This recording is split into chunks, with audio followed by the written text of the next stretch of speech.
And we are live. Bing. That's it. That's the entirety of this live chat. It's just bing. Bing, bing, bing, bing, bing. Bing. All right, bye. Yeah, exactly. Exactly. Is with us in the chat or not? We will find out in a minute. I don't see anyone yet. I don't see the faces. Okay. We did kind of leave advertising last minute. We did. We did. Okay. There we go. Aha, sweet Susie. Good. Hi. Hi, everybody. Welcome back to Joey's channel, which Chris has accumulated half of. Hi, guys. It's a team effort now. Yeah. To be fair, it's also a team effort. To be fair, it's also a team effort on my channel too. So yeah, it's not like she just lost half. She just gained a different. That's what she keeps telling me. Right. Anyway. So welcome back to another shadow work live chat with Chris and I. Hello to everybody in the chat. Oh, there's got a few people. Gosh, you people are great. You people are really great. Given that I was like, oh my God, I forgot to advertise. Quick. Like, you people are great. I'm surprised. I am too. I thought we were going to have silence for a little while. Hi, Lily. Hello, everybody. We've actually, like, Chris has got really dark lip, and then I've got like really dark eyes. So we've kind of balanced it. We've balanced it out this time. Yeah. Hi, Lily. I'm going to eat these gummy bears, so don't mind me. I'm hungry. Right, so today we're going to be talking about shadow work, displacement. I was getting ready to say, if you don't put displacement in there, it's like every video from us. Today we're going to be talking about shadow work. Who would have thunk it? Hey, Gargoyle. Hey, Luna. Hey, Cecile, and thank you. Hello. Thanks for showing up, guys. Yeah, thank you. It's going to be a strange one today because it's been a strange day, and this is the first shadow work video since the eclipse. So I don't know about everybody else, but it's left a really weird energy behind after the eclipse. Because on the one hand, I'm like, oh, thank the maker, and then on the other hand, I'm like, Did we survive? So I think it's really fun. I'm just gonna side note this. When you say thank the maker, it makes me happy in my little gamer heart. Like every time I go, oh. It's basically Dragon Age referencing for anyone who's not. It is. Maker's breath. Yes. Thanks, Lily. It's Copenhagen by Nyx. Hello. Yes.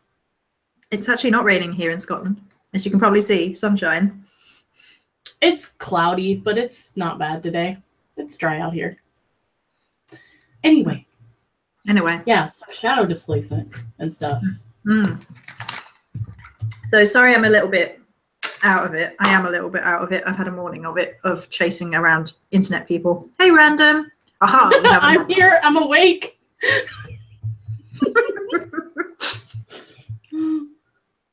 We're late. We're an hour later than usual. So, you know. Yeah. Okay. So we're talking about shadow work displacement. And this is kind of something that we touched on in a previous video. And I was like, oh, we need a whole video talking about what shadow work displacement is. Hey, B. And so I thought maybe we could talk about what we define shadow work displacement as and what like the differences between how Chris and I see it maybe. And then talk about why it's part of shadow work and the problems of displacement within shadow work and maybe some ways of helping with displacement once you can identify it. Hey, Ravenflower. So do you want to go first, Chris? What would displacement in shadow work be to you? For me, I guess to sum it up, would be when it's the act of seeing the world through your shadows, but then like blaming the world, if you will.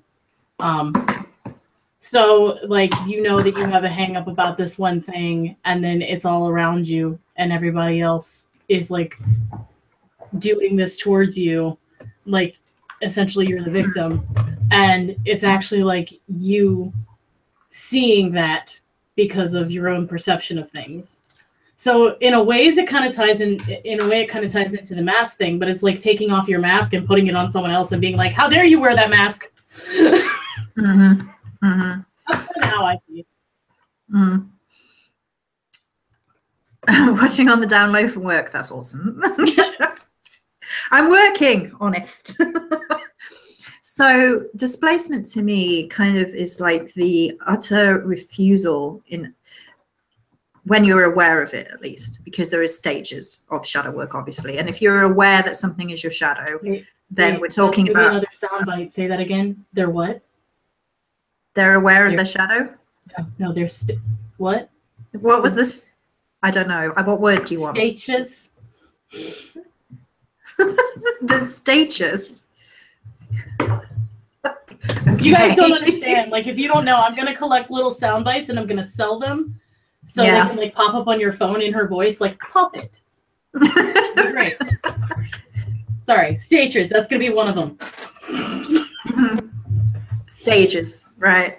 Okay, so if you are aware that something is your shadow, or you've been working on it, or you have an inclination that it is, and then you kind of utterly refuse to deal with it, and then you see it in other people, and you kind of go after them and you attack them, or you're nasty to them, or you're judging them, or whatever, it's usually because you're aware that this is one of your shadows. And it's slightly different from having your shadow poked by other people, because there is kind of like a projection element to it.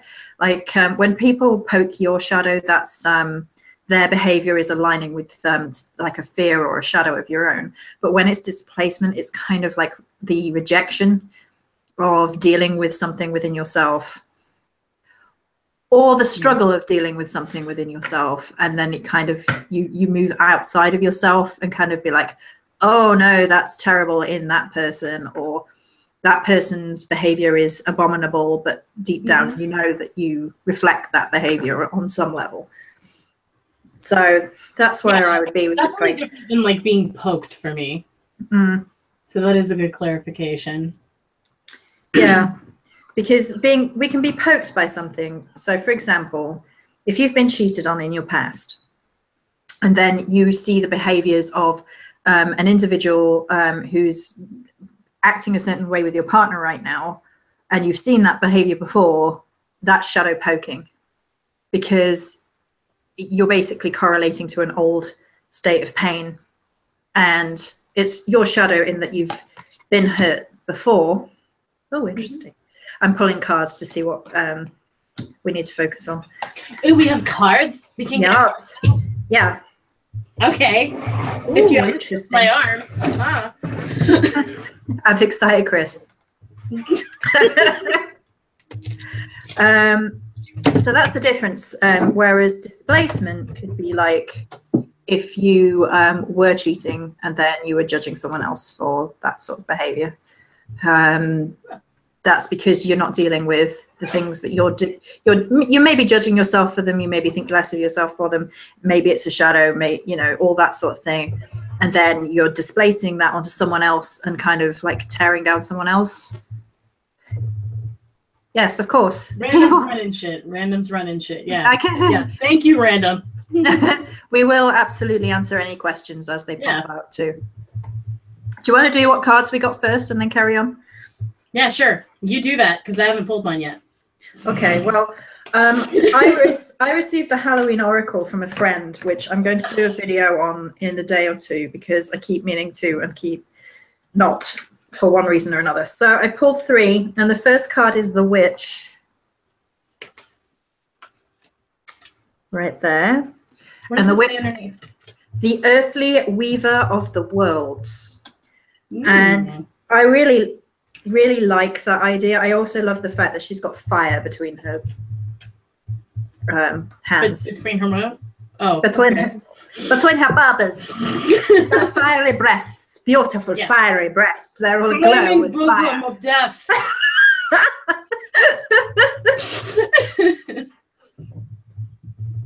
The flaming bosom of death. You heard it here first. Followed by the winter card.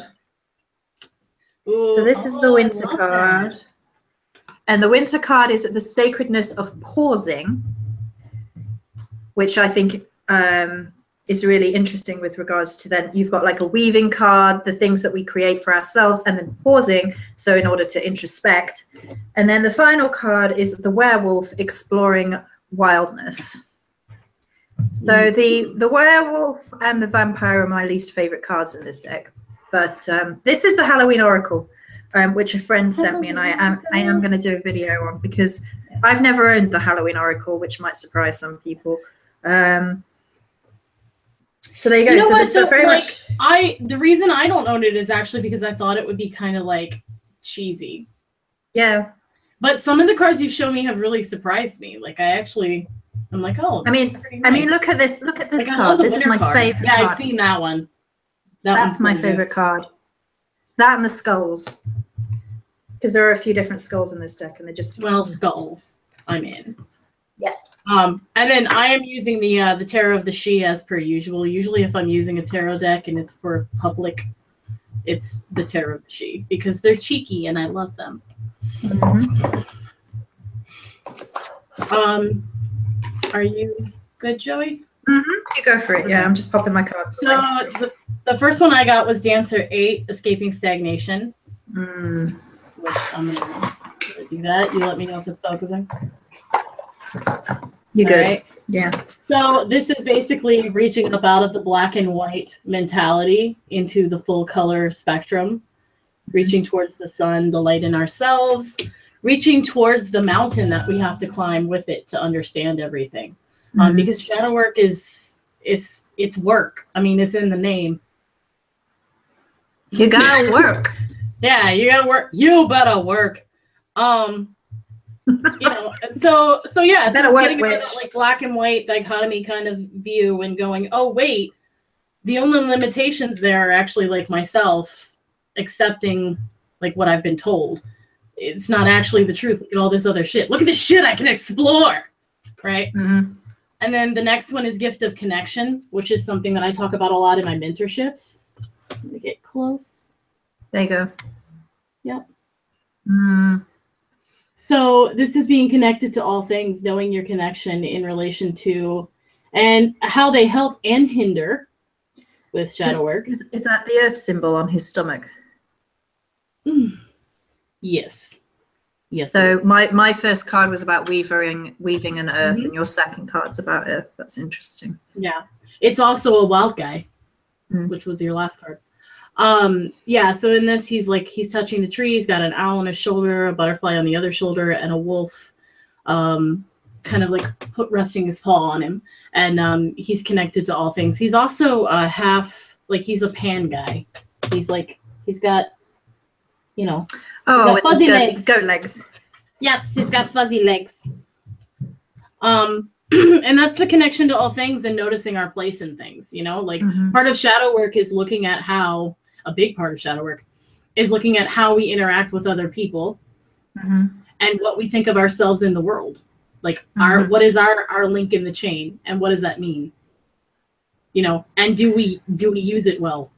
You know what I mean? Like, to us, do we use it by our standards well? And then the last one is Heart Song, which this is like soul group card. This is communion, connection. Yeah. And each one bringing their own light, their own flavor, if you will, to the party. And I think this speaks of like just being on a soul level who you are. I mean, shadow work is kind of on some level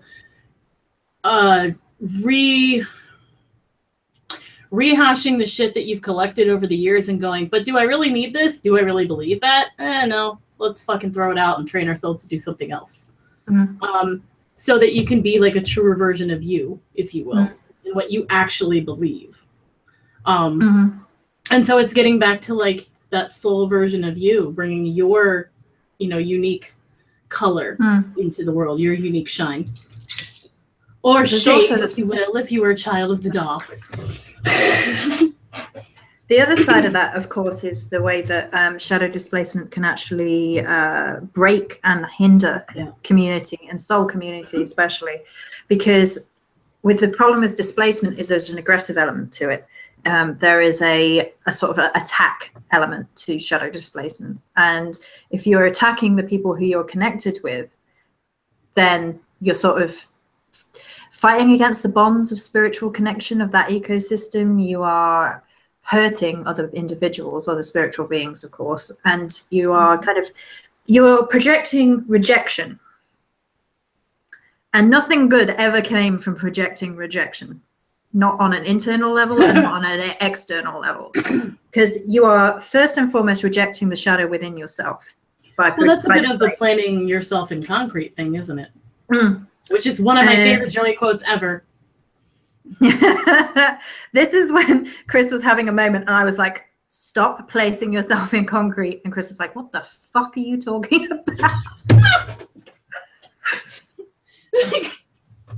I wasn't even talking about concrete. Where are you going with this? We've got a few questions, by the way. We'll get to those in half a second. But I just want half a second. Anyway. But I just wanted to kind of highlight this idea of rejection with regards to displacement, because you reject yourself because you're saying, like, I will not accept myself on a level enough to love myself enough to have the conversation with myself about the shadow in particular. And then you're rejecting other people because it takes the icky light away from you and it puts the light on them. And so it's like trying to move the spotlight onto someone else because you don't want to deal with it. So rejection is probably, I would probably say it's the baseline for shadow displacement. Just rejecting yourself and rejecting your shadows and then rejecting other people. Well, it's, because that's how it gets thrown somewhere else most times. So the first question we had was from Dawn, who said, hi ladies, what do you propose for integrating rejected or displaced qualities? Do you want to go first? Integrating rejected or displaced qualities. Well, there's a lot of things. Okay, so there's journaling that will allow you to read back the very words. Like Joey the other day, I mirrored something to her. She was talking to me and she didn't even realize fully what she was saying, the energy behind it. And so I went, okay, I'm going to say this back to you verbatim. And I want you to think of it as me saying it and listen to what I'm saying. And that allowed her to be like, oh, that. Yes, now I see. So anything that's going to let you mirror that back to you and see it and actually set with it, in a space where you're ready to do that, because that's also a big part of this.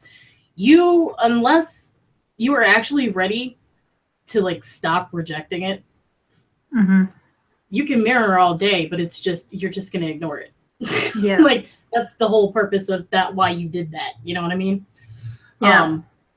So there's an element of that. So if journaling is the best way first, so it's with just you and a book where you can read it back and go, oh, okay, these words, now that they're on paper, I can see what I'm actually saying. Don't look at the actual words, look at the meaning behind them. Does that make sense? Yeah. So journaling is one way. You can also just talk. And if you don't have a friend that you trust to be a very unbiased listening ear for that time to hold space for you that way, then record it. Record your voice. And I'm not saying send it anywhere. I'm not saying put it on YouTube. I'm saying record it and then play it back, because you're going to be able to catch your tone change. You're going to be able to perceive the entire, and if it's a video, even better, you can see your facial expressions and how you're expressing yourself, with your stature, and, basically study yourself. That's what I was going to find say. A piece of something. Yeah. I was going to say study yourself or watch yourself and become aware of the stuff that you are saying about other people. Because the thing about that often we get caught up in how easy it is to have a conversation. And this is what we said with Kellyanne last week, that it's easy to recognize the shadows of other people and kind of dissect the shadows of other people. Yeah. And to be like, oh, well, she's doing this wrong. Oh, well, he's saying this, and it's clearly that. So watch yourself when you're doing that, about what draws your attention in terms of looking outside of yourself at other people's shadows. Because if you become aware of what you're doing, that's the first step in any spiritual, psychological, emotional work, that becoming aware of what you're doing and the process behind it. And then you kind of backtrack through it, like, okay. And you don't like, you're not just like, I am aware, and then you know all things. Like it's a slow build to being aware of, and you're never really, as far as I'm concerned, fully aware of shit. Like it's a long fucking process. So like at this point, you're not trying to look and be like, okay, right, well, I've done that. I've got all those things, and yep, okay, we've done it. And next shadow lesson. Because as you become more aware of one thing, other things will become, seen as well. So it's like, you grab one thing and then you find out that there's 3 things after that. And then you're like, okay, well, we'll just pick one of those. All right. Oh, there's more. And so, but the thing is like, even though that sounds overwhelming, you also have to look back and be like, okay, how many things have I dealt with already? Monitor your progress. Don't think that like you're just getting lost in a sea of blackness. It's not that. You are making progress. Yeah. And that's addressing not rejecting yourself as well, because we talked about that a little bit last week as well. There's got to be self-love involved. Okay, so the next question is Courtney. Where do you start with shadow work? I feel lost. I'm only been practicing for about 7 months. Okay, well, this is what I tend to say when people ask about starting shadow work. So there's kind of like a trend, and people are like, oh, dark half of the year, time for some shadow work. It's October now. Oh God, sorry. Cris is popular. Joanne wanted me to know that they have a coupon for 20% off. Halloween stuff? Let's Joanne go. Fabrics. Well, it says all things, so I guess we'll be adventuring there when I have money to spend. Yeah. So, and I always try and fight against that idea that you have to do shadow work any certain way, because there is no one cookie cutter answer for how you start doing shadow work. And I think it's really irresponsible to be like, tell anybody, right, this is the correct way to start shadow work, because it's an individual thing. As much as our shadows are an integrated part of who we are, and we're starting to become friends with them and have that internal conversation, that's all highly individualized. Like who we are is not the same as who someone else is, even if we have similarities or, similar circumstances or even similar shadows. The way that we react to them, the way we feel them, the way that we have our memories tick into them, things like that can be hugely different from person to person.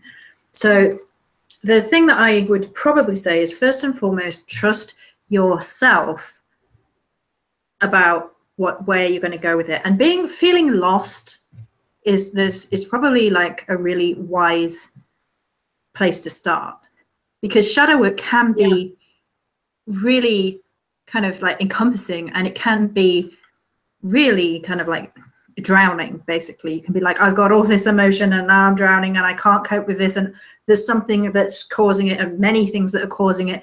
What do I do? And what I advise is finding the little line down, so the little line of energy down, getting yourself into a place of calm as much as you can, and then slowly start picking at what it is that you need to be looking at, because the only person who can tell you what it is that you need to be looking at and where you need to start is you. Preach!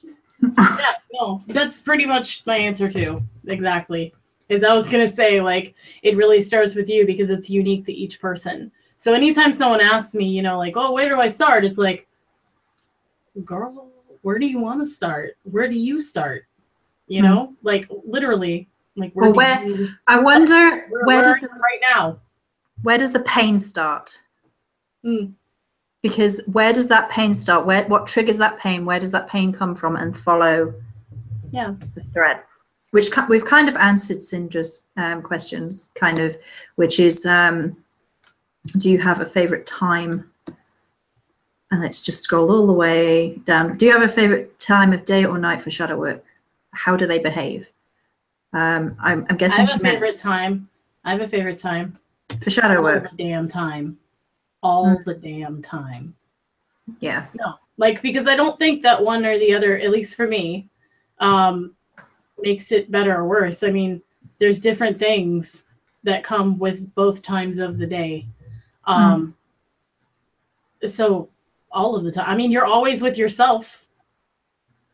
So I do find that the most traumatic stuff, I'm probably better off doing that in the day, just because of my mental state, because it's like, okay, but the light is still there, and okay, but the sun is still there, and the day is still going. It gives me kind of an anchor if it's daytime, in that life is still continuing. You're not like all alone on your own in the dark. Like, and sometimes you dealing with really deep shadow stuff in the middle of the night can be more difficult from that perspective. And then sometimes I find, the darkness completely relaxing. And I was gonna say, if I was made to like pick between, which I still say all the damn time, but if I was made to pick between, I would actually probably go for night, just on the basis of it is the unconscious. And when you are in the dark, isolated, especially if it's like a sensory deprivation thing, in terms of sound and things like that, it's just you and your mind. So it's easier to pay more attention to the things that you see. Does that make sense? Yeah. There's also something I would want to do it because of that. Because it would give me like a blank slate, so to speak, I guess you could say, to like, it's like when you see, like, they're like, hey, people want to take a picture of your aura, and they're like, yeah, stand in front of this white background so that I can get a better idea of it. That's exactly what I'm talking about, is like just make everything black out and silent so that you can actually hear what's going on. But really all the time, because there are things that happen in interactions with people during the day that you also need to be looking at too. It's all of it. Yep. Okay, so Bianca Rose said, I feel so overwhelmed by mirroring right now. It brought me to tears hearing about that. I can't escape from it anymore. It feels so bad. I feel totally alone in this. Well, firstly, you're not alone. It's just above randoms. Oh, okay, I see. Vicious cycle. Go ahead. Yeah. So firstly, you're not alone. You're never alone.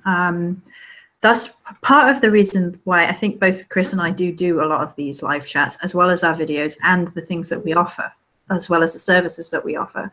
Because and the things that we're planning. Yeah. I need a mustache, like a fake one, obviously. Before the haters come in, like, but you're never alone. Like, shadow work and feeling low and feeling sad and dealing with difficult situations and emotions is something that we've all experienced. And part of the reason that I have videos where I'm bawling my eyes out talking about abuse is to make sure that people out there know it's not just them. Because it's important that we reach out to other people and say, you're not all by yourself, you're not. And whether that's through a video or a consult or whatever it might be, there is, shadow work is something to be done, to be engaged in, and you're never by yourself in that situation. Indeed, the cat agrees. Is my friend here? Every time I'm on now, he comes to visit every time.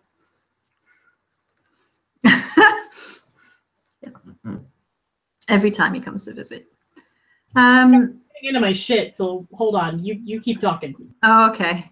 The thing about escape, you can't escape from it anymore. We can't really escape from shadow work anyway because it's internal, and it's a natural response to, like, fight or flight is a natural response. So trying to run from things is a perfectly natural response, but ultimately you're running into yourself. So escape isn't really possible with regards to shadow work and things that are difficult. All that can be really done is to examine the self, to go within, to examine the parts of oneself that need mirroring in order to become friends with those aspects or elements of our psyche. And it's a very difficult, long-winded process. It's not a naturally easy thing to forgive ourselves for the things that we feel ashamed of, that we hurt from, the bad memories. But we can't escape from ourselves because we'll just run into ourselves. There is no distraction that works long time. So. All right, I'm back. Have you dealt with the situation? Yeah. He was all up in, like, he's about to get in, like, my shipping area. Mm. And he's a cat, and they like paper and cardboard, and they like to shred it. So I was like, no, let me get this. Hold on. Oh, I'm glad that you feel safer to feel and talk, Bianca. That's important. I'm glad that that's the case. That's why we do it. Indeed. I do prefer the dark. Okay, I've got people questioning me now because I said that. Right. Art thou not dark? Art thou not night? Anyway, I am the darkness. Okay. So that. Nobody? Okay. Yes. I am the night. Anyway, I love that meme. That's my favorite one. So I do prefer the night. And what I was going to say, and I forgot, is that I can actually, what I was thinking of when Cris was talking is that I actually have another way of feeling connected to the world at nighttime, which is I'll go outside and I'll look at the stars. And this is something that makes me feel connected to the world because somewhere else in the world, people are looking up at those same stars. I do prefer the night. Somewhere out there. Nobody? Yeah. Fievel, he was my favorite. Anyway. So I do prefer the night. Yeah. I do. It's just that I think the thing with me being a Virgo is that I can be too much in my own head, and my own head can be super critical. And I find it easier to displace that in the daytime. And we're talking about the problems of displacement. And there is actually a slight benefit to displacement sometimes in when that you displace little areas of shadow rather than being engulfed by the overarching sea of shadow. And what it can be to do to displace in order to find a healthy way to deal with it is like, I'm going to take this in manageable bite-sized chunks because if I try and swallow this whole thing, I'm going to drown. So I'm going to just put that to the side for a minute and we're going to deal with this one and then we'll move on to this one and then we'll move on to that one. Because if I try and take all of this at once, I'm going to drown. And so I find that easier in the daytime when I can work. Even that, though, Joey, even that is you and I just kind of knowing how we are in our own mind. That's being aware. That's, you know, and that's what we were saying earlier about it being different for everyone and how they work with it, because you get to know yourself and you know where you're most likely to go. And you know the current mindset that you're in. So you know deep down if you really need that right now. Yeah. Also, preferring to be in the night doesn't mean that I can't utilize day energies, because to completely reject day energies in favor of night energies isn't a healthy thing either. And I do prefer night energies, but I do like to bring in a little light here and there because that balances my ass out. Otherwise, I'll be like, I'm here in my dark goth castle at night and I will never leave. Never. And she flies away with wings. Yep. Hi, Crimson. She's up really late. Why? What time is it? Like, wow. Like really late? Yeah. Crazy late. Did something just... Is there a phone buzzing somewhere? Okay, anyway. No. So... I don't think so. All right. Oh, right. Deal with what you can and accept that there is more. Yeah, random. Yeah. Yeah. It's yeah. Anyone have...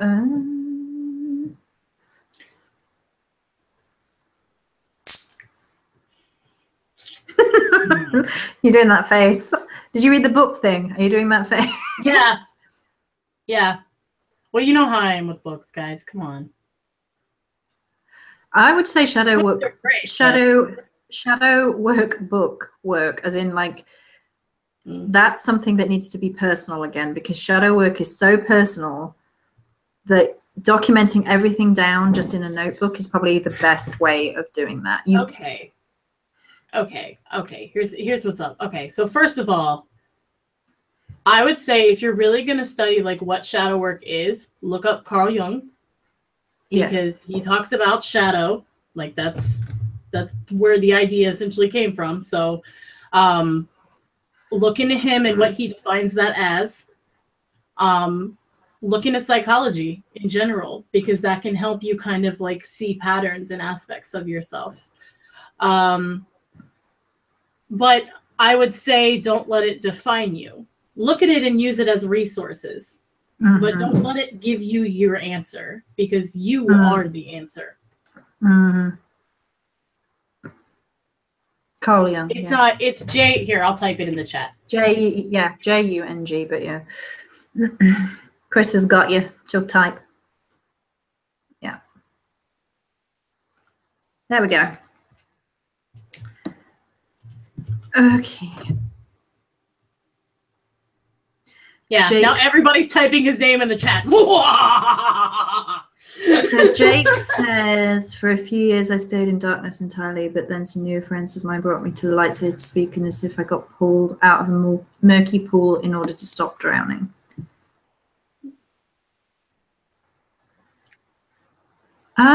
I don't know that darkness is what I would describe as a murky pool, though, because in this chat, like, we find darkness calming, and like void work is something I do to make myself feel more at peace with the way the world is. So I like that you just were like in this chat, like in my house. In my house. In my house. This is how we roll. No. We're in darkness all the time. My house. In the middle of our YouTube. No, go ahead. The thing is that we're describing darkness as if it's the negative neighbors coming through the wall, apparently. We're just describing darkness as if... Darkness is that. Not Well, there was this huge thud from that side of the wall. I was like, is someone coming through the wall? What are we doing? But we describe darkness as if it's a negative thing. People equate darkness and evil, and that is not... yeah, you're right. There can be too much of both sides of everything, because light can be just as damaging as darkness. But darkness isn't necessarily the negative emotions. It's not getting...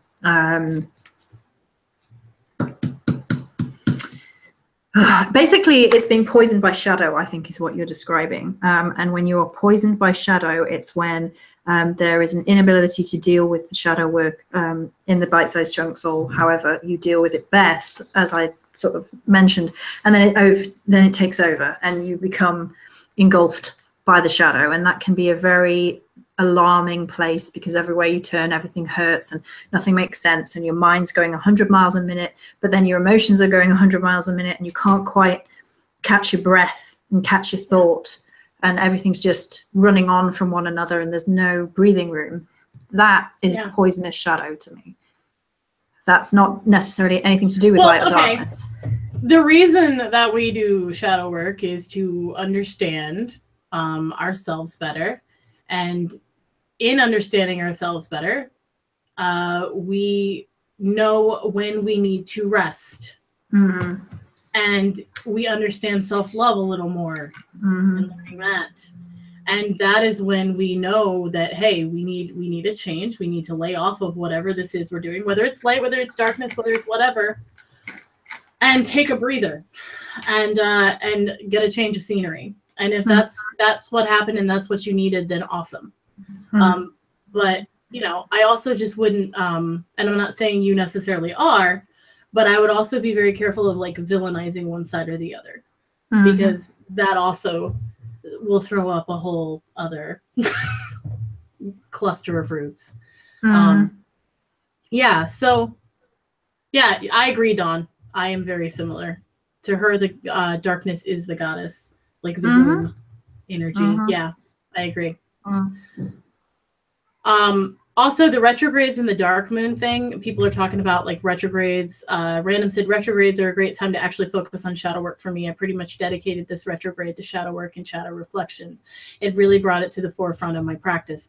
Yeah, retrogrades are usually like, hey, all that stuff you're doing, slow the hell down. Stop. Calm down. Just sit and think about this, man. So retrogrades typically are a pretty good spot to do that, I think.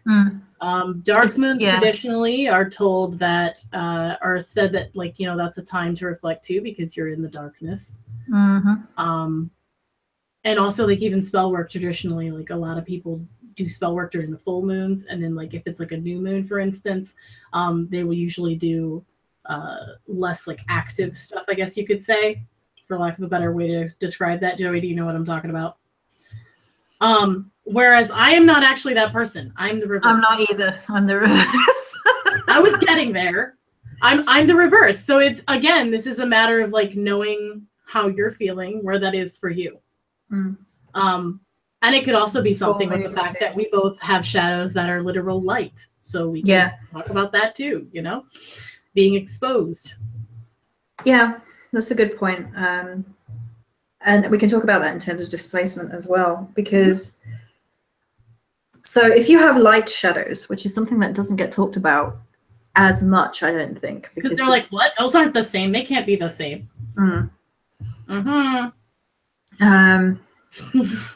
Yeah, pausing and reflecting, exactly, Nathan. So light shadows tend to be the ones where you're afraid to be in the light and to be seen for something. And other shadows can kind of tie into this, like I'm going to get left because they're going to find out who I am, and then they're not going to love me for who I really am. So once they see once they shine their spotlight on, kind of stuff coming up. And that's a light shadow. That's like, if they see me for who I am, this broken mess of something, then they're not going to love me anymore. They're going to leave. And that's a light shadow.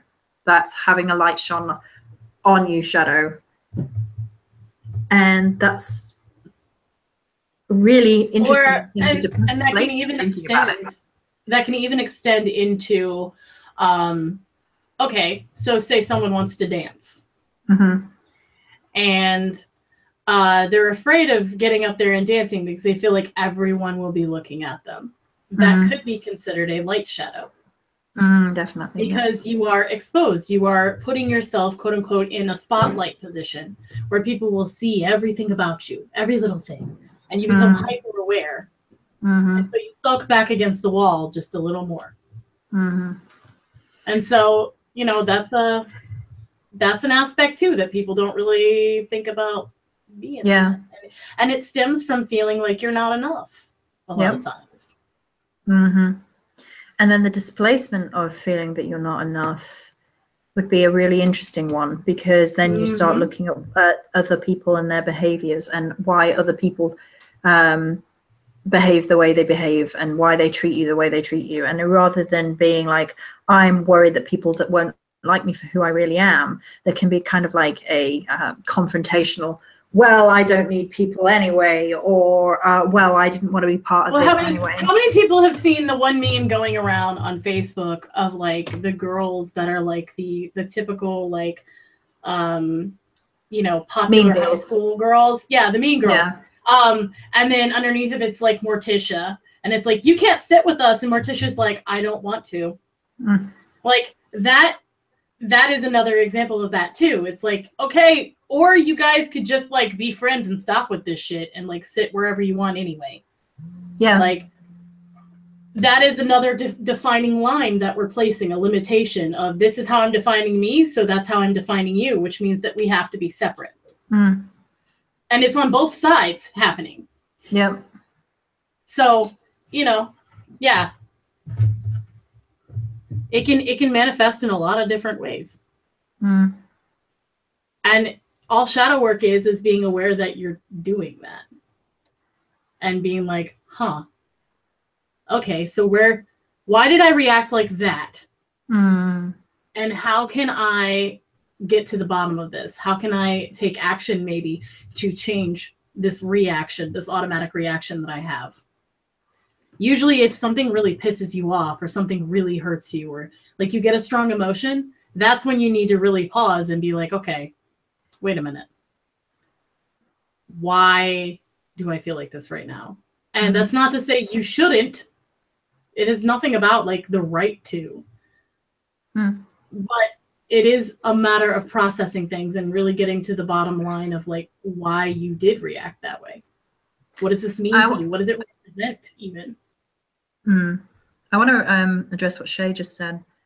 It's hard putting yourself out there, especially if your beliefs are different, because you know you're going to be attacked again and again. Okay, I want to draw attention to what you said.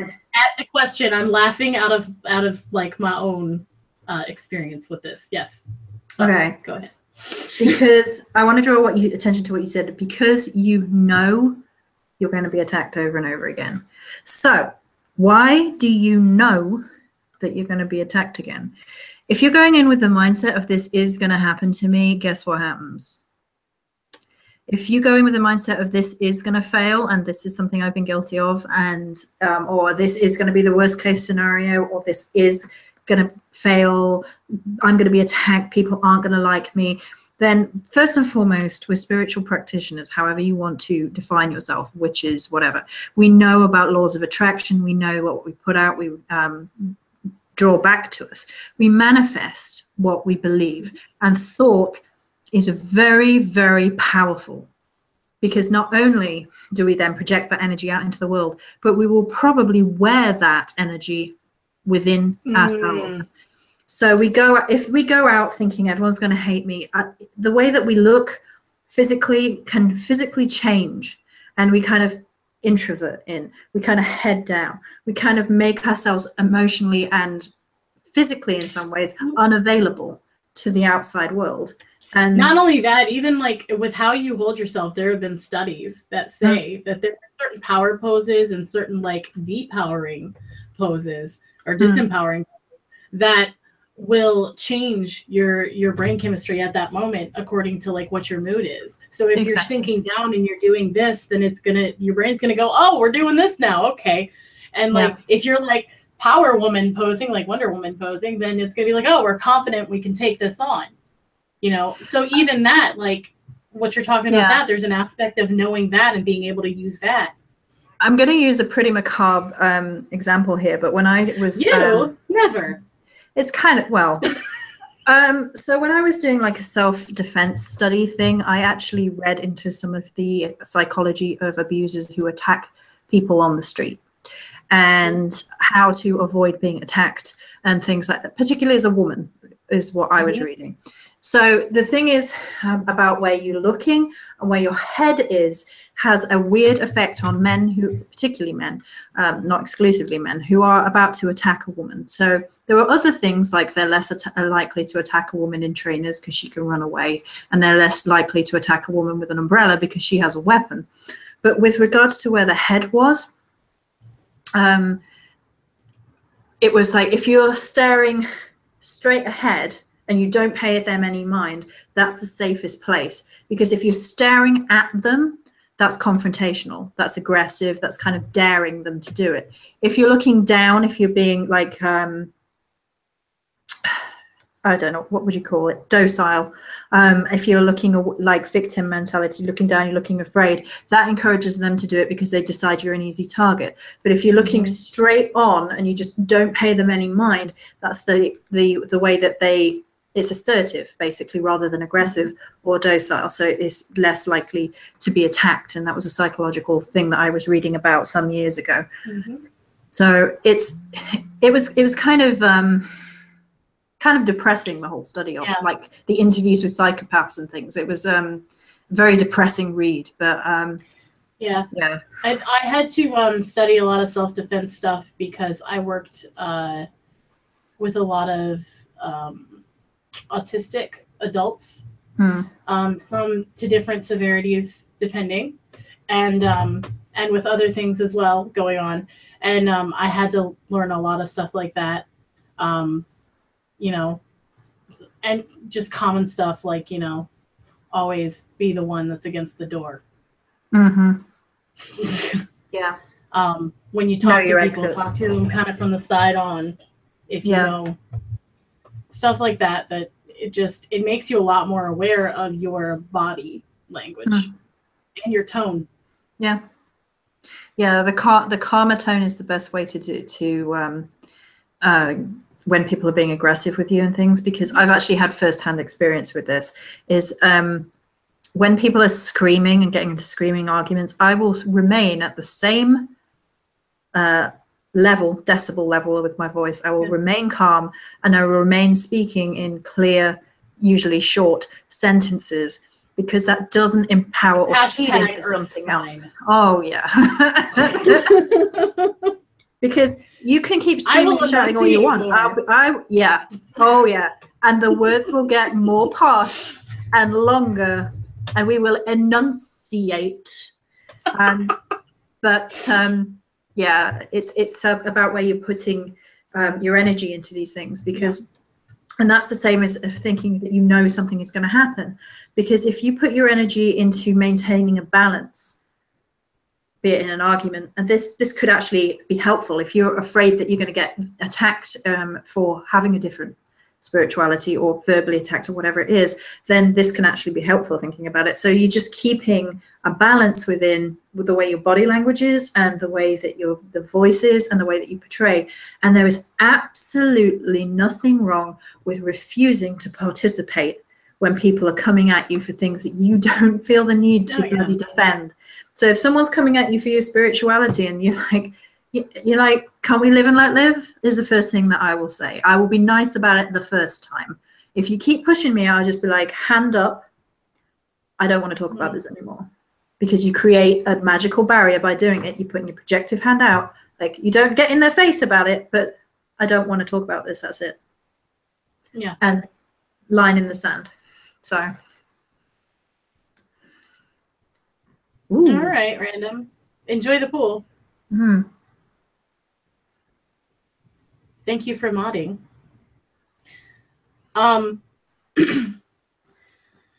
Yeah, I think also though that's interesting that we can study the shadow with this in mind, right? So we can also look at like what is our body language saying when we're with certain people? What is our tone saying? What are we putting off? Because we might be so worried about being perceived as one thing that we get perceived as another. Or we might be so worried about projecting something else. Like, you know what I mean? Like, I'm this that, you know, they're like, oh, God, and we overdo it. You know what I mean? Too much Leo rising. Yeah. So it's one of those things where, you know, like you said, there's a difference between, like, there's a middle ground between aggressive and docile, or docile, as you said. Is that another one for the voice clips? Yes, that's another.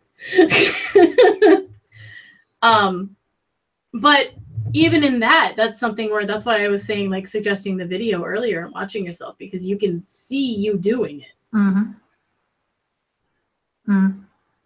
So Nathan asks, I was actually watching a video on, and I'm like, I'm yes and no on this dude.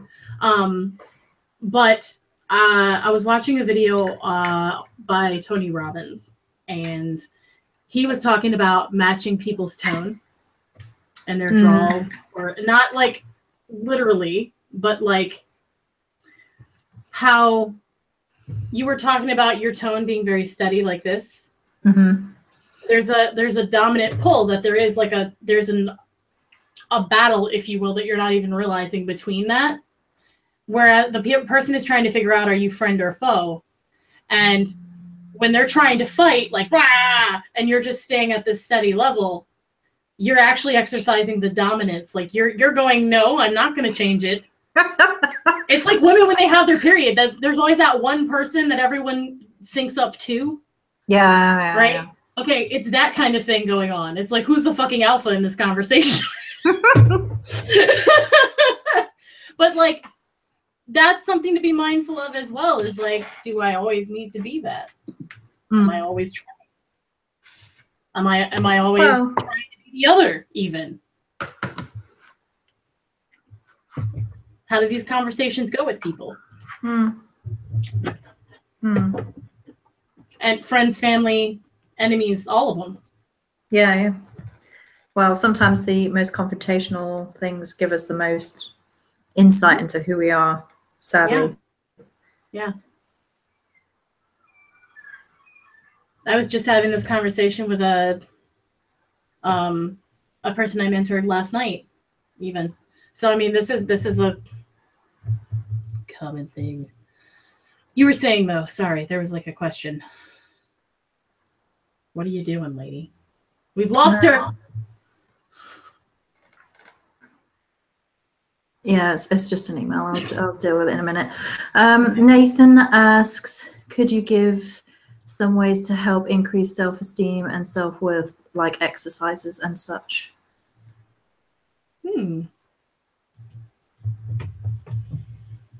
Some ways to help increase self-esteem and self-worth. Well, I could give you the typical answer, which is usually like mantras and, you know, things like that. Positive, what's it called? Positive, oh my God, I'm having a brain fart. Inspirate. Do you know what I'm saying? You guys know what I'm saying.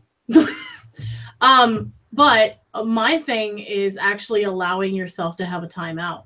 Like, and when I say that, I mean like a legit timeout. Like sitting down without your brain nagging you about all this other shit that you need to get done. And be like, okay, brain, I hear you, but we'll get to that in a second. I need 30 minutes on this couch, like, or 30 minutes in the bath, or, yes, affirmations. Thank you, Nathan. Yeah, so I think the first thing is to start with taking small measurements and loving yourself and allowing yourself to simply be. And not nagging yourself for that. So when you hear that coming in, don't be like, oh crap, I've done it again. Just be like, okay, you know what? I hear you. And we will address that, but not right now. Right now, this is my time. This is, yes, exactly. Check yourself before you wreck yourself. Right. Yeah. So something I usually say to the people that I mentor is, you know, like ritual baths and or having like a certain day, maybe of the week that you have set aside that you stop, or a time of the day even. Depending on what your schedule is and how you are and what you like to do that makes you feel refreshed and pampered to some degree. You know, it's okay to feel that. So that's one thing. Another thing is each day doing something that terrifies you. This one's not as easy necessarily, but doing something, and it can be small. It doesn't have to be like we climbed a mountain, but something small every day that reinforces the fact that you were able to do the damn thing, basically. So go outside of your bubble, do one thing, and then come back. Yes. So exposure therapy. Exactly.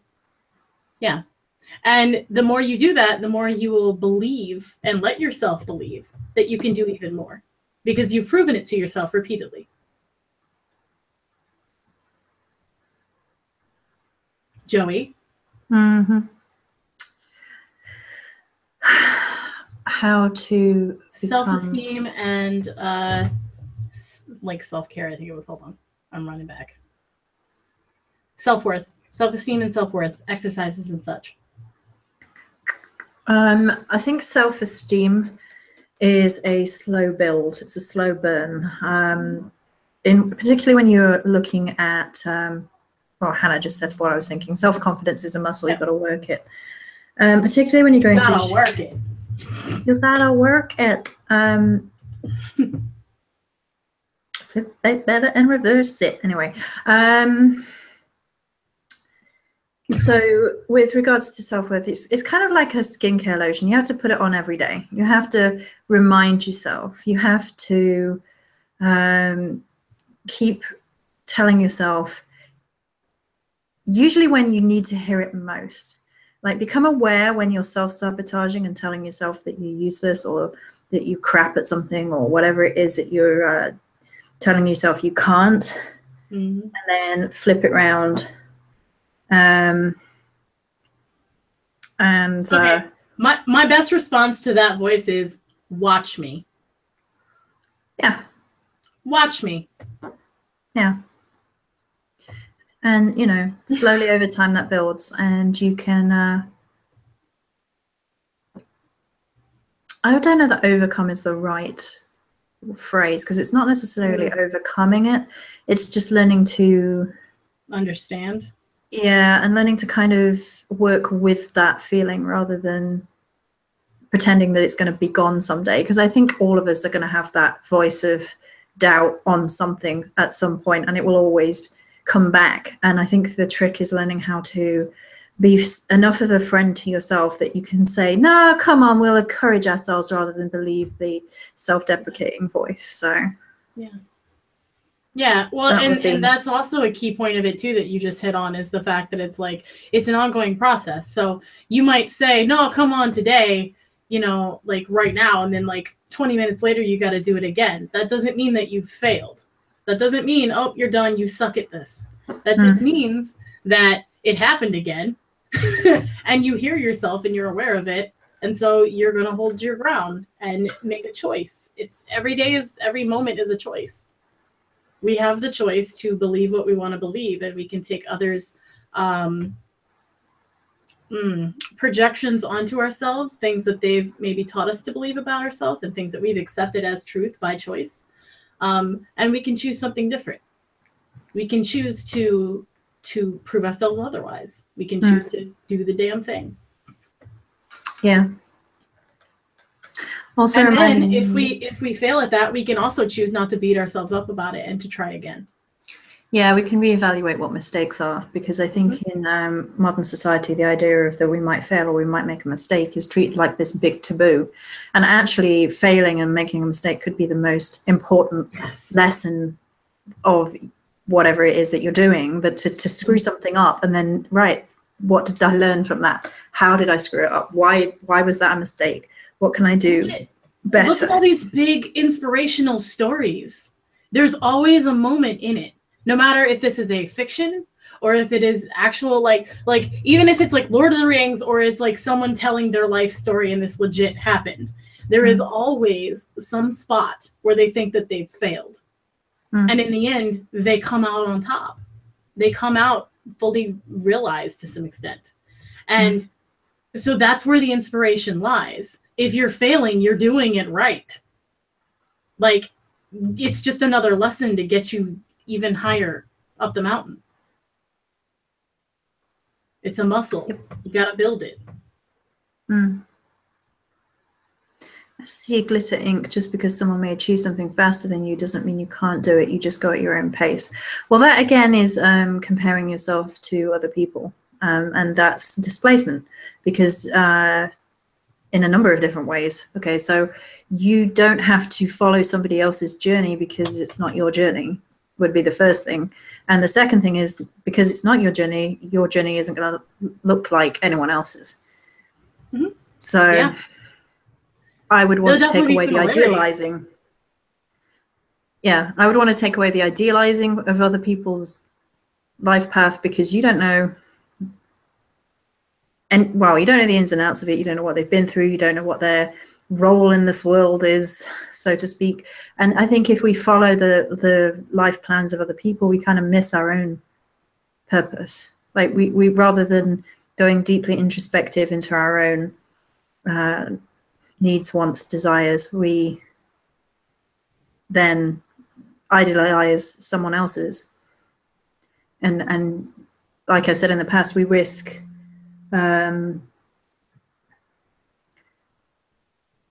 not reaching our potential. We risk depriving the world of the light, if you like, or the shadow, if you like, of who we are. And who knows how the world could change if we have the courage to be who we're meant to be. I think it's an important thing to stop comparing. Mm-hmm. I think there is a danger too in idealizing others, and it can make us shrink, as you put it, the light shadow. Yeah. Yeah. Yeah, it's like we concede to being that. Like we just are like, yeah, okay, I'll just sit over here and be the wallflower because that's my role. Mm-hmm. Yeah. But we all deserve to dance.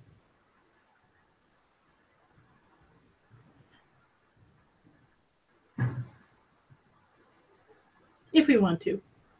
In our own way.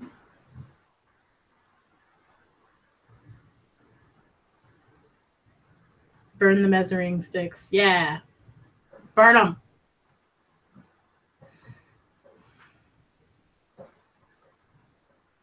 Yeah, I agree. I love that chat is like super interactive right now. It's totally healthy to admire others and be happy for their success. Dawn. It's really interesting how the world that we live in encourages us not to be happy for other people. Have you noticed? Like, the world we live in encourages us to covet what other people have, which has a materialism element to it, which feeds into consumerism. And then there's always a comparison. Like, oh, this person's thinner than me. Oh, this person's more beautiful than me. Oh, this person's richer than me. Oh, this person has bigger muscles than me. Oh, this person has a better car than me. And there's this real, like, coveting undertone to society, which is quite, you know, poisonous in a lot of ways. And like there's not enough to go around. Yeah. So you got to be real fucking special to get it. But I don't know that I believe that. No, I think it's more about finding a place of authenticity and, like I've said in the other videos, moving the I deserve from I deserve this shit outside of me to the I deserve to be loved by myself. I deserve love and healthy relationships. I deserve confidence and self-confidence and self-love and all the internal and things that actually matter to human beings, because looking outside of the self doesn't end well. Yeah, Red Honey 9 says, what other people think of you is none of your business. Ever hear that one? It's difficult, but yeah. We're conditioned to want approval. Mm-hmm. When really the approval we need is ours. Yeah. And I don't think we're ever taught that. I don't think that I can think of. I don't think we're ever taught that our own opinion is the one that actually matters. Everybody has to kind of come to that on their own, that I've ever seen. You know, I've seen that in YouTube as well, right? So like usually when people are first starting out on YouTube, their hesitancy is like, what do I have to say? What can I really bring to the table? And it's like your voice, your story. But we're not really told that. No.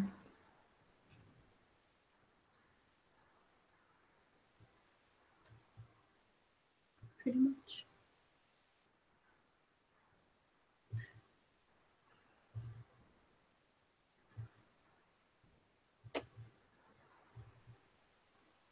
Oh, thanks, Crimson. Thank you. Yeah. Yeah. And you know what? This is the reason that I think we started to like be like, hey, let's do a video about this, is because it was coming up a lot in this last month. Like, let's talk about the fact that it was coming up a ton with the eclipse energy. Also, let's talk about that because Dawn is also in the thing. And if anybody wants to know anything about astrology and the goddess and how they merge, go check out Dawn. Just saying. Dawn Champagne. Where you go? Yeah, I feel like this last month has been, I mean, there was a point where like I couldn't even get online because not only on a global scale were things happening, but on a personal scale, things were happening.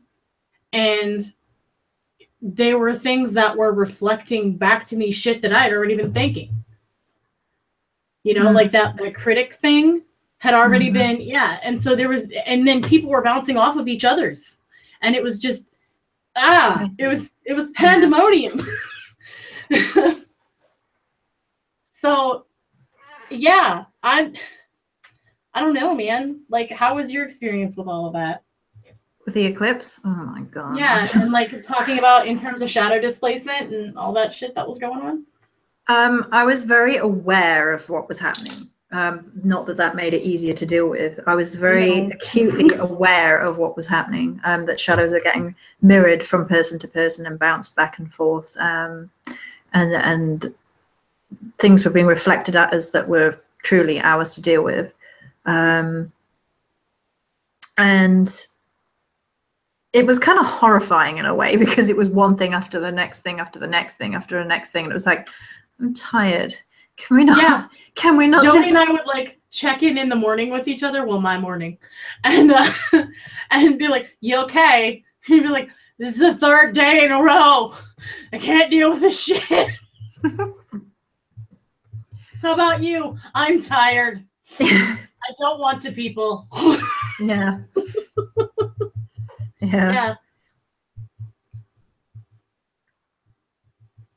Ah! Yay! Dawn used some of my ritual paint. Awesome. Yay. Yeah, the eclipse was intense. The eclipse, though, was an interesting day itself, though, wasn't it? Yes. It was... Yeah. I felt like I was on, like ecstasy or something. Like everything was so magnified. Yeah, everything for me was very about like physicality and carnal physicality, like freaking sex in overdrive. Like that's what the eclipse was for me. Yeah, like, yeah, that's why I'm in ecstasy, because it makes you want to like just touch people and stuff. Like, yeah, I was just like savoring the smells of my house. Like I thought I was gonna get up and be like, yes, let's do all of this stuff. Let's get this whole list of things done. And instead I got up and I was like, I'm gonna smell my coffee for a little while and just kind of write these things down, and then I'll slowly attack them. If I could think of like a theme for the day for me, it was the phrase savor the flavor. That's how I felt that entire day. Yeah. It was very touchy-feely the whole day. Yeah. But it was sort of a breaking up of the energy that had been there, which is nice. Yeah, let's see. Comparing ourselves with others and self-love energies, I guess there needs to be a trust with myself, and my lack of trust comes from my lack of love, esteem. I understand I'm magical and fierce dude who can do this. Yes, you can. That's why you got to just kind of go out that bubble a little bit, and you'll prove it to yourself. Bianca says, I've completely logged off social media this week after having been totally addicted to it before that. So thanks for that, Eclipse. Yeah, there was a period where I had to be like, you know what? I'm stepping off. Like, no. And again, I talked about self-love, you know, and self-care and stuff earlier. That's a part of that. In doing shadow work, you have to know when you're getting overwhelmed and you're getting to a point where you're becoming fatalistic. And you need to be like, okay, you know what? Recoup time.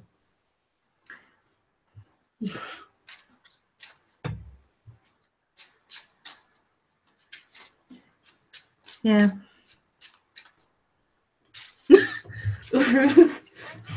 Yeah.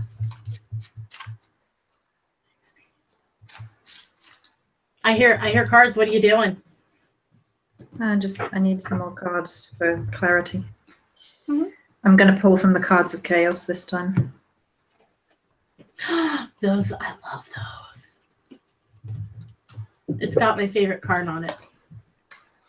Or in it. Oh, that's interesting. Yeah. Okay. Dawn just said this past dark moon was all about Sekhmet for me. And it was a fascinating experience this time. I work with her a lot, and she showed me a more gentle side of her nature was revealed. Sekhmet has been coming up in many, many places with me. Like many. And I'm like, okay, this must be part of that sun energy Leo thing that's going around. Because, I mean, she was everywhere.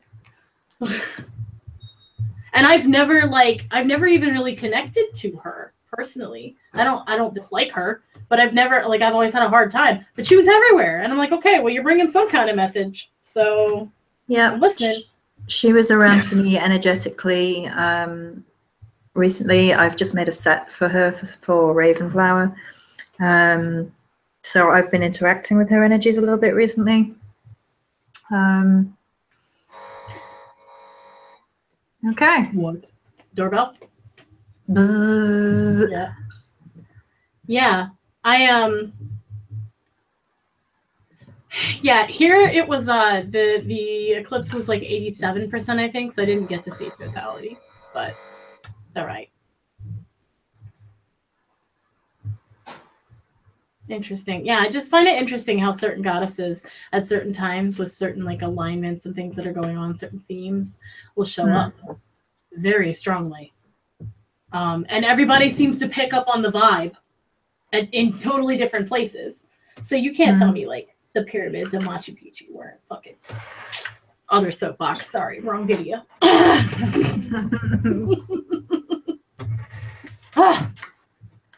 Had a dismemberment dream on the lunar eclipse where I was eaten by a lioness. Wow. So I know someone else who had a dream about being eaten by their animal, and it was their shadow totem. It was about dealing with their shadow work and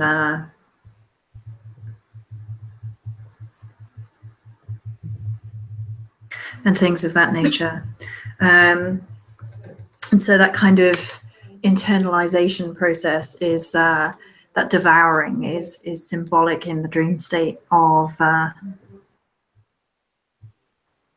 embracing those energies, of really encompassing those energies. And within the Celtic pantheon, and probably other pantheons as well, like there's a transportation element to being consumed. So like the souls of the dead were eaten by crows, and that would take them to the underworld. So there's that transportation between stages of life energy to it. So it may be like a consumption energy. It's very much about transition and transformation and taking on energies of the lioness. Yeah, so see, she just said mountain lions and lionesses are usually appear at darker times for her. So, yeah, interesting. I like my soapbox too, Dawn, but it's not always the video for it.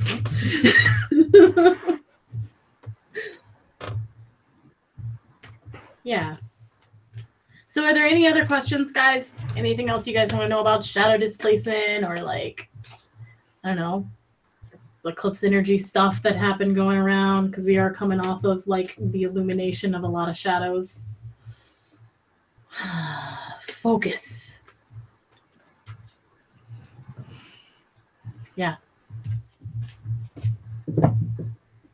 Let's see. So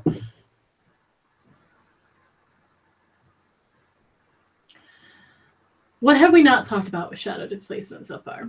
We've talked about the act of putting that mask on someone else. We've talked about how to get yourself to see it.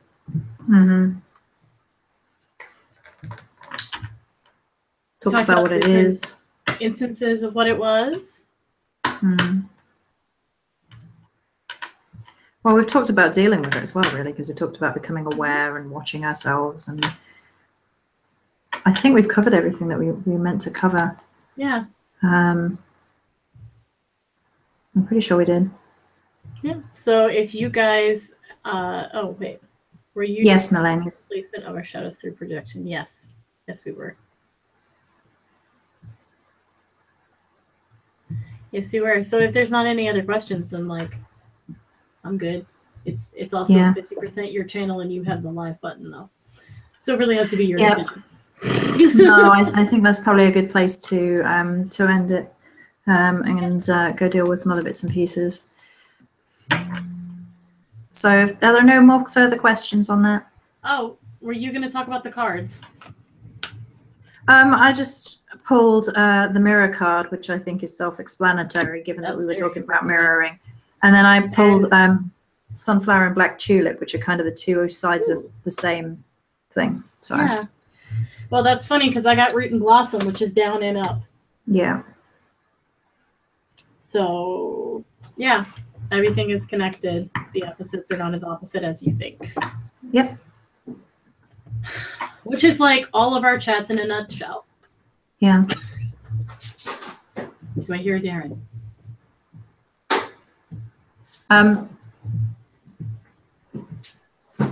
What is that? You had a fucking delivery the size of a small child. That I didn't order.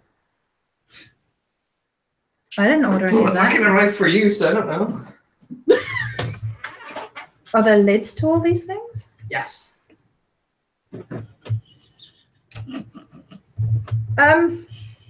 So I've just received. Everybody say hi to Darren. Hi, Darren, says everyone. Okay. Asbjorn, sorry. Darren, okay. Sorry. There are two of these, and then one full of bottles, and it's all brown glass bottles, and I didn't order this. Don't bottle it. Well, there's fucking plenty more. There's more. There's fucking more. What do you mean? Where is someone like playing jokes on me? Like, what is going on? Fucking jars to survive an entire apocalypse. So somebody has sent me enough jars to survive an apocalypse. Is there a receipt? There's an entire box of fucking peanuts. There's a box of peanuts. There's Packaging peanuts. What is going on? Okay, so to answer Amber, because she's asking what deck you were using. Sorry. There's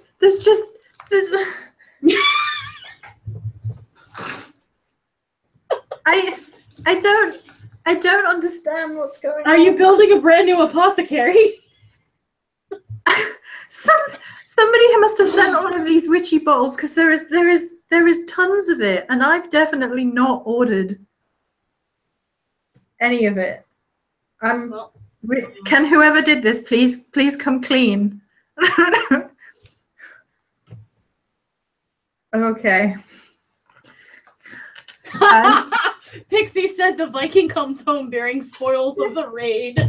Brown glass bottles. Well, I don't even use brown glass bottles because I use all clear ones. So I killed this thing for you here. I'm just gonna leave a Facebook post like. Yes. Should we end the live first, Joey? Apparently not. Yes, we will. Okay, guys. That was the weirdest way to end a live stream. What with me being like apparently receiving a whole metric ton of bottles. To be fair, we're known for leaving lives in strange ways. This may have topped it. Yeah. Yeah. It definitely was for us, right? We've not like accidentally gotten somebody's hundreds and hundreds of bottles. That's odd. Okay. I don't understand what's going on, but we're going to end the live there, guys. Thank you for joining us with whatever this ended up happening. I don't know. Somebody's shadow displaced their bottles. See, I tied it in. It's fine now. It's fine now. They'll never know. Did you tell her that there were cards of chaos? Did you? Oh, yes. Did you Yeah. do Oh, that sorry. bit? Yes. They're the cards of chaos. And then before She had the Halloween Oracle deck, Yeah, I believe it is. yeah. And then I was using Terror of the She, which is Yeah. Okay. So yeah. So thank you guys for joining us. I'm sorry it was a little bit crazy, but I love your faces. I'm gonna That's end mine. it there. Yeah. Wait, stole it. and say Fluxy. Yeah. See, we're reflecting back at each other. We're displacing. Right. Love you guys. Thank you for joining us. Thank you for joining us on such short notice as well, because I was last minute with advertising. But thank you guys. Oh, hey, really quick though, I will say tomorrow we're gonna have one on my channel as well. Yes. So keep an eye out for that. And Miss Jen will be back. Yes, And we'll be talking about paranormal stuff again. And we should have videos and audios of the paranormal variety for you guys to see live chatting, as long as everything goes to plan. Fingers crossed, touch wood, and all that good stuff. So. All right. That's all I had to say. Bye. Bye, guys.